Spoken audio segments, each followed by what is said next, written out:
নমস্কাৰ সকলোকে আমাৰ চেনেলৰ উন্নতি নতুন মিনি ব্লগলৈ স্বাগতম জনাইছোঁ আৰু ল'ৰা ছোৱালী স্কুলত থৈ আহিলোঁ।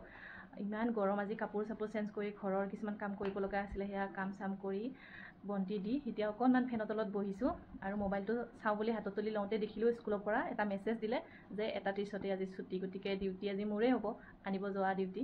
গতিকে ভাবিছিলোঁ আজি পৰহি ৰাখি থোৱা মাছ আজি বিলাহী আলুৰে বনাম বুলি ফ্ৰিজতে ৰাখিছিলোঁ। পৰহি ক্ষেত্ৰত ছুটি আছিলে, কিন্তু মাক হস্পিটেলত নিব লগা হ'ল গুৱাহাটীত। আহোঁতে মিৰ্জা ভণ্টিহঁতৰ ঘৰতে মাহঁতে এওঁলোকে ভাত পানী খাই আহিলে, সেইকাৰণে আৰু এওঁ নাই যিহেতু মাছ বনোৱা নহ'ল। আৰু যোৱাকালি আছিলে বৃহস্পতিবাৰ, সেইকাৰণে আজিয়ে বনাওঁ বুলি চাফা চুফা কৰি ধুনীয়াকৈ লাহে লাহে বনাম বুলি ভাবিছিলোঁ, কিন্তু এতিয়া আৰু লাহে লাহে বনাব নোৱাৰিব, ফাইটাৰ প্লেন চলাই দিব লাগিব, যিহেতু মোৰে ডিউটি হ'ব আনিব যোৱাটো। সেইকাৰণে এতিয়া আৰু লাহে লাহে বনোৱাৰ চিন্তা কৰি ভাবি লাভ নাই আৰু এতিয়া পূৰা ফাইটাৰ প্লেন চলাই দিব লাগিব।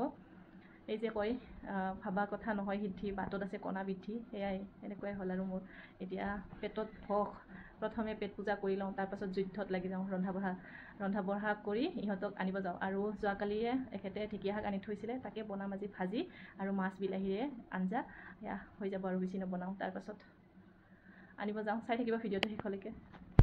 এইফালে আলু বিলাহী পিঁয়াজ আদা নহৰু গোটেই ধুনীয়াকৈ ৰেডি কৰিছোঁ। এইফালে মাছ ধুই ঠাই চাফা কৰি থৈছোঁ, এতিয়া বনাই যাওঁ।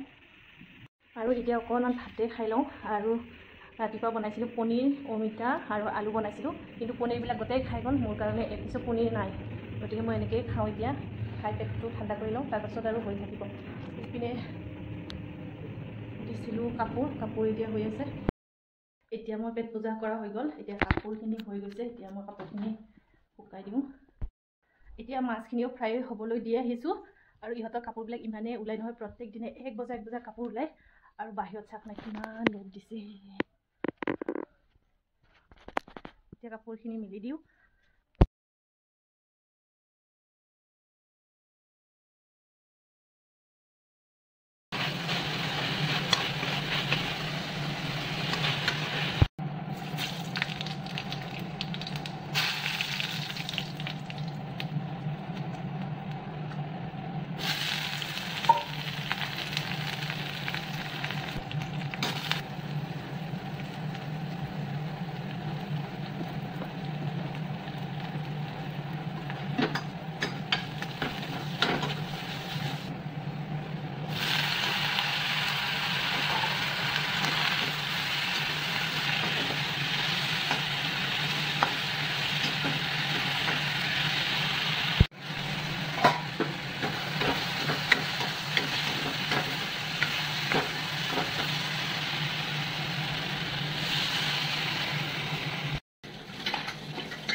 এয়া মোৰ মাছৰ আঞ্জাখন, মাছ বিলাহীৰ আঞ্জাখন ধুনীয়াকৈ উতলি আছে।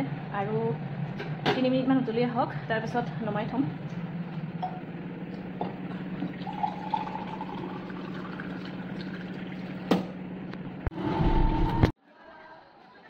টিচাৰ ডেৰ কাৰণে ডেন্স প্ৰেক্টিচ চলি আছে, সেইকাৰণে স্কুল সোনকালে ছুটি দিলে ইহঁতৰ। এতিয়া স্কুলৰ পৰা আহি সিহঁতক ভাত দিলোঁ। আৰু এতিয়া আজৰি সময়, আবেলি সময়, সেইকাৰণে ভাবিলোঁ ইহঁতৰ জোতা কেইযোৰ পালিচ কৰি থৈ দিওঁ। ৰাতিপুৱা দৌৰা দৌৰি হয়, সেইকাৰণে এতিয়াই কৰি থৈ দিলে সহজ হৈ যায়। এতিয়া এইখিনি কৰি অকণমান ৰেষ্ট লওঁ। আৰু এতিয়া সন্ধিয়া বনাব ওলাইছোঁ পনীৰ। এয়া মই পনীৰ আৰু এইপিনে কুকাৰত বইল দিছোঁ অমিতা আৰু আলু, অমিতা আলু তৰকাৰী, তাতে পনীৰ দিম, সেনেকৈয়ে হৈ যাব আজি।